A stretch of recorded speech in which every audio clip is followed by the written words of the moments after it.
Okay, ladies and gentlemen, you're welcome to A Plus Podcast. Today, my name is Tabs Aroma, and I'm in the studio with Scott Cary and Jackson. Wow, that's so interesting. Ladies and gentlemen, today we are going to be sharing knowledge, personal stories, and behind-the-scenes experiences and fascinating stories about flying an aircraft. Is that right? That's exactly right. Yeah, that's what we're going to be talking about, aviation in specific. And I want these guys to introduce themselves more and more. Now, Mr. Scott, you can introduce yourself to the audience. Sure. My name is Scott Cary.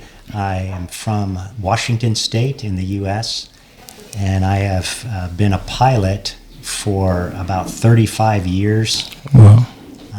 In fact, that's been really my only job. When I was a kid, I used to deliver newspapers and milk cows. But once I finished school, all I've ever done for a job is fly airplanes.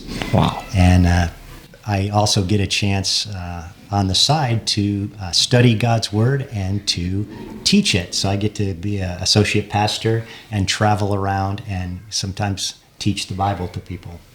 Wow, that's so inspiring. Now, Mr. Jackson, you can introduce yourself too. After such an introduction, it becomes really hard. Yeah. Well, I'm Jackson, and I'm an educator. I have an opportunity to teach business to students.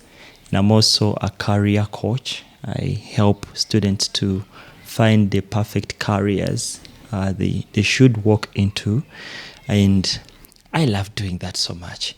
Also on the side, I love serving God so much. My family and we serve God in different aspects, in worship, in the marriage, in so many ways. And God is really using us to reach out to his people. So basically, that's the brief about me. Wow, that's so interesting, guys. We have great minds. I think you have heard that yourselves. Yeah, so I want to start with you, Mr. Scott. Now, I want you to tell me, when you are honest, what does a normal day look like for a pilot? Yeah, it depends on where you're flying your airplanes. If you're just learning, and then you are doing a lot of planning yourself. You're inspecting the airplane. You have analyzed the weather very carefully. You have decided where you're going to go, what route you're going to take, and then you have to study and learn about the airport that you're going to land at. Are all the runways open? Do they have the fuel trucks working there today? There's what's the weather like en route?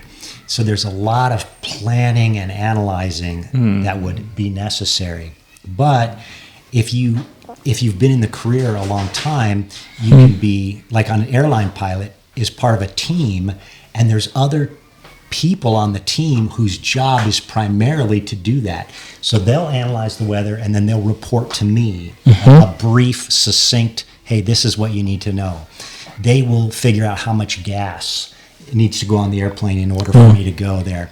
And so it's made it a lot easier for me, and then I kind of oversee all of those things by reviewing the information that's presented to me.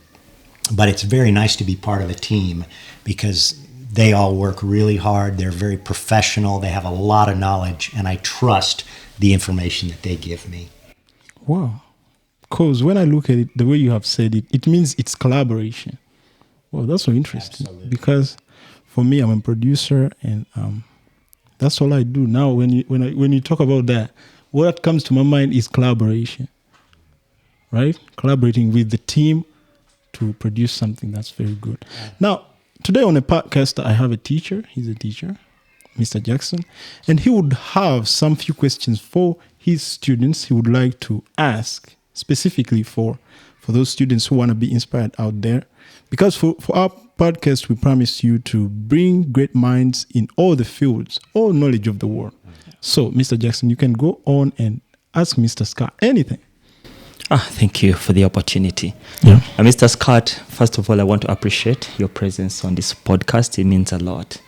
And I believe our viewers are going to benefit so much from what you have to tell them. Now, I have so many students who aspire to become pilots. they have a dream of becoming a pilot one day. They want to fly that big bird up there in the skies. And they keep on asking me, what do I need to do to become a pilot? Having flown a plane for over 30 years, I believe you may have a word of advice to these young souls, young champions who are coming up, who are dreamers, who are dreaming. So what does it take, or what should one do to become a pilot just like you? Yeah. That's a big question. And first of all, I appreciate folks who want to be pilots, because I really, really like it. Yeah. I've enjoyed my job. Here I'm going to be ready to retire in just a few years.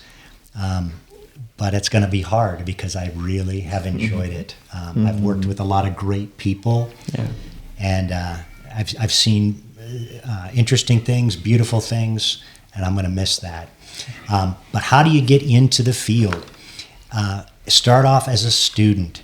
Be the very best student you can be. Yeah. Whether you go into flying or any career, the more you apply yourself to your studies, it allows you more opportunities of what you might do if you choose to. Yeah. If you aren't serious about your studies, if you are too busy with other things that distract you from your job as a student, you're going to have less opportunities and less doors will be open for you. So that's the first thing, be the best student you can be. Yeah. And the other thing is, as Temps was saying, it's a lot about collaboration, and so you need to develop people skills. Yeah. You're going to be counting on other people. Even if you're a private pilot in a small airplane and you're the only person on board, you're still talking to people on the radio, and you might be relying on them for very critical information. And so being able to have an appreciation and respect for other people and the job they do, which allows you to do your job. Yeah.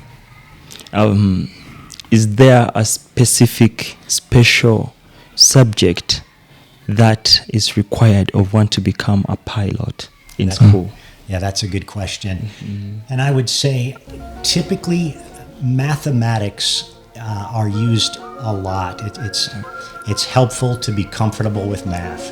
We do a lot of math in our heads, just figuring out things like, okay, if I have this much gas and I'm burning this much per hour, how many hours of fuel do I have left? Sure. And So don't you need extra fuel? Oh, lots of extra. And there are rules that are very specific.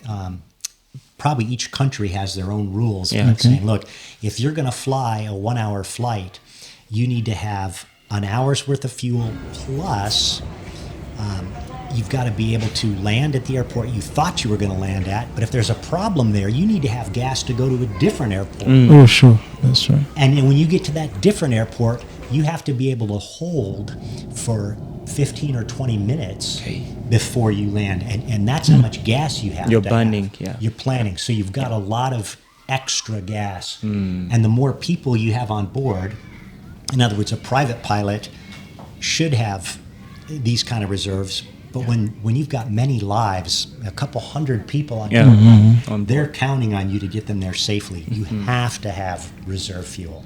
Yeah. So, but anyway, mathematics are important. But we also have people. I fly with pilots who were history majors. Wow, impressive. I've flown with an English major who studied the languages. So it's not necessarily a requirement that you be an engineer. Sure. I didn't know. I thought that you need physics and all that. I do have a background in all those subjects to be a military pilot. That was helpful. I think the requirements are a little bit different. Okay. But overall, if you can learn a subject, whether it's chemistry, geometry, or a language, that same focus has to be spent on learning your airplane. Yeah. How does it work? How do I fly it? Okay. So do different brands of aircraft react different to different commands? Or? No, the principles are generally pretty much the same. Sure. Airplanes fly because the wings generate lift. Okay. Okay. Live to thrive.